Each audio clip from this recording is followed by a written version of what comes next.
Assalamualaikum warahmatullahi wabarakatuh.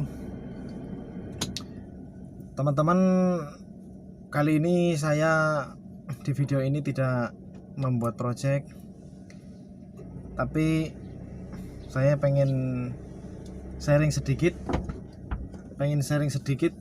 tentang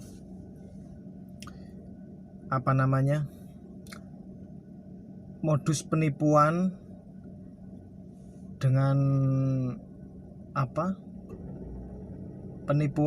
modus pembuatan furnitur dalam jumlah yang sangat besar menurut saya. Jadi ceritanya begini teman-teman. Kemarin kan tanggal sekitar, kalau nggak salah tanggal 14 kayaknya tanggal 14 atau 14 kayaknya, itu saya dapat WA dari salah satu nomor WA yang dia itu mengaku sebagai kontraktor perumahan. Dia mengaku namanya itu Pak Nurdin kah, siapa itu? Nurdin. Dia mengaku namanya Pak Nurdin. Itu dia berencana ingin memesan 70 unit kitchen set untuk mengisi perumahan di daerah Bontang.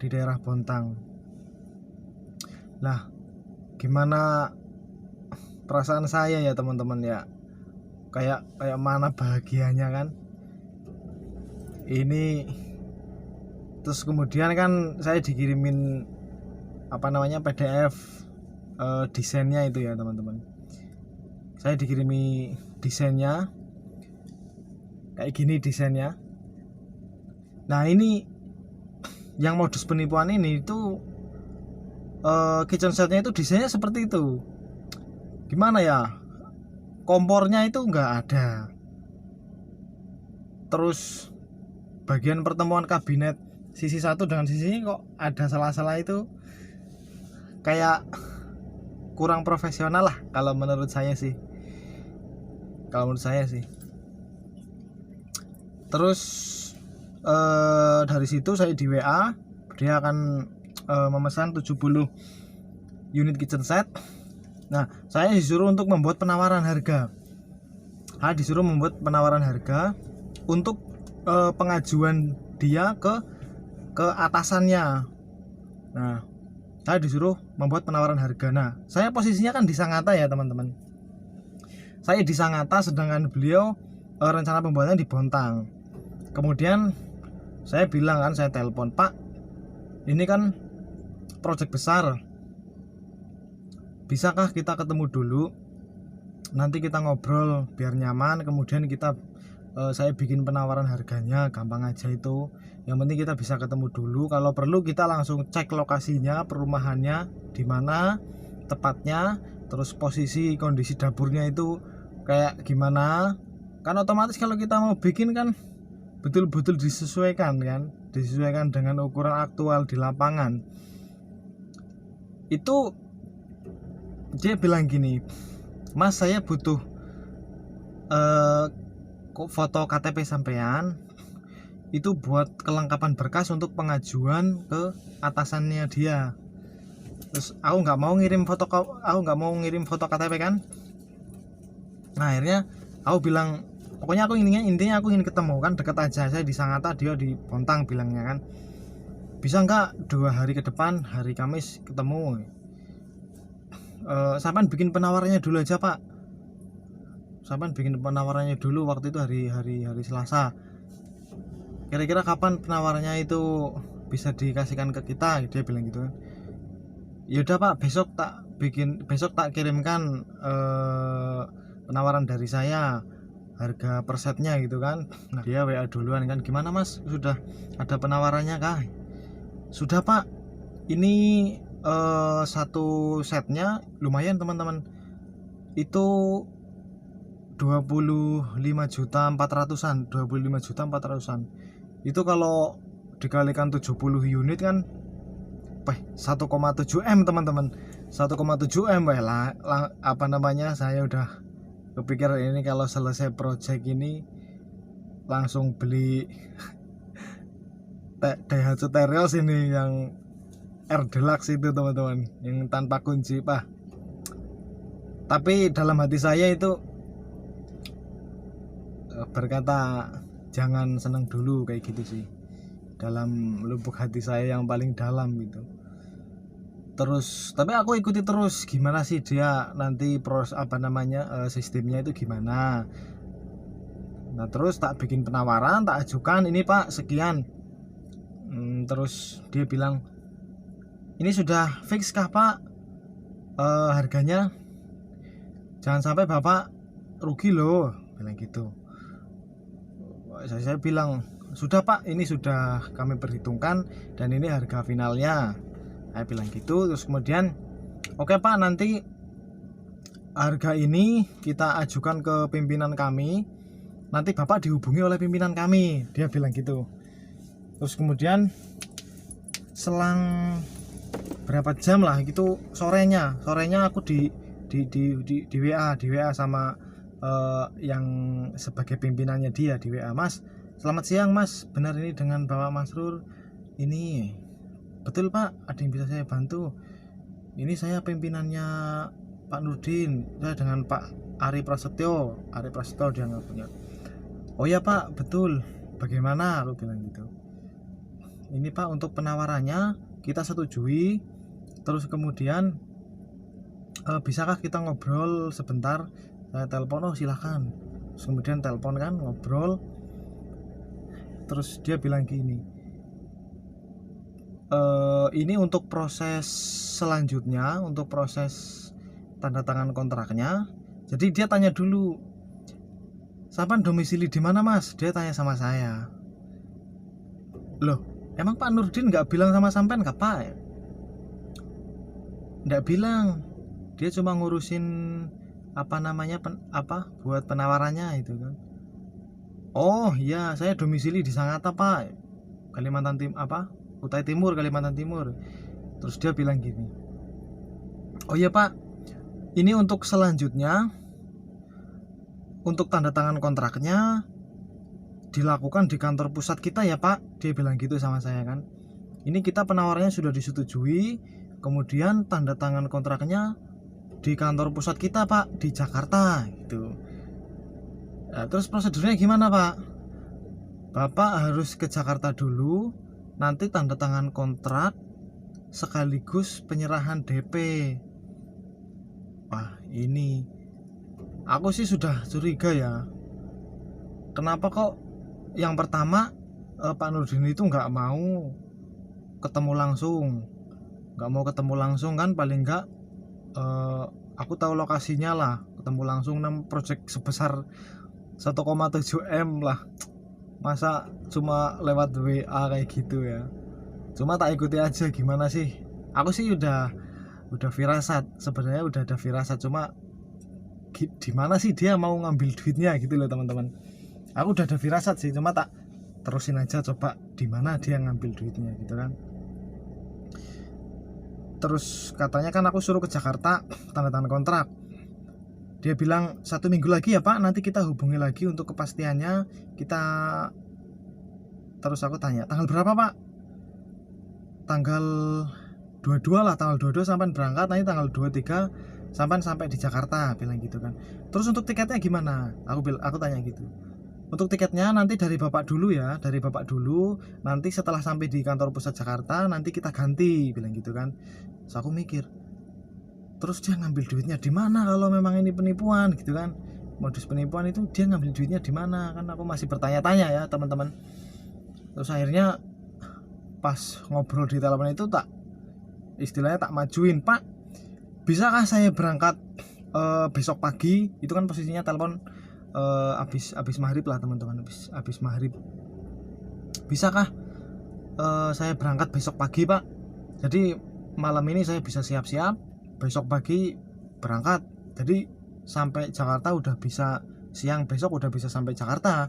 Kalau istilahnya bisa lebih cepat kan lebih baik Pak, aku bilang gitu kan. Aku pengen tahu di mana dia ngambil uangnya itu loh teman-teman. Terus akhirnya, oh iya Pak, kalau memang Bapak tidak ada kendala, bisa Pak berangkat besok pagi, bisa tiketnya. Nanti kita bantu pesankan tiketnya. Nah, di situ aku bantu pesankan tiketnya, padahal tadi pertama tiketnya saya yang beli dulu kan. Terus enggak Pak, ini kalau masalah tiket saya bisa lah beli sendiri bisa, nanti yang penting di situ diganti, aku bilang gitu. Yang penting di situ diganti, saya bisa beli sendiri di sini. Terus sebenarnya kan ini kan kondisinya kan masih pandemi ya teman-teman, maksudnya masalah tiket pesawat kan masih banyak sekali persyaratannya kan. Ya itulah. Tapi cuma aku pengen tahu ini sebenarnya dia ngambil uangnya itu di mana. Jadi aku bilang gini aja, Pak, ini kalau untuk urusan dinas saya sudah tanya ke travelnya, akan dipermudah untuk perjalanannya, aku bilang gitu. Oh ya bagus Pak kalau gitu. Aku bilang gitu kan. Infonya kalau untuk perjalanan dinas bisnis itu akan dipermudah, aku bilang gitu. Terus bagus Pak kalau kayak gitu. Ya udah Pak, nanti aku tak pesan tiket besok pagi di bandara, saya dikirimin aja alamat lengkap kantor Bapak, aku bilang gitu. Terus bisa Pak, bisa, cuma dari kami siap membantu untuk pembelian tiketnya, untuk booking tiketnya kami siap membantu. Dia bilang gitu Pak Arinya. Nggak tahu Ari siapa, Ari Untung apa Ari Buntung. Dia bilang gitu, kita bisa bantu Pak untuk pembelian tiketnya.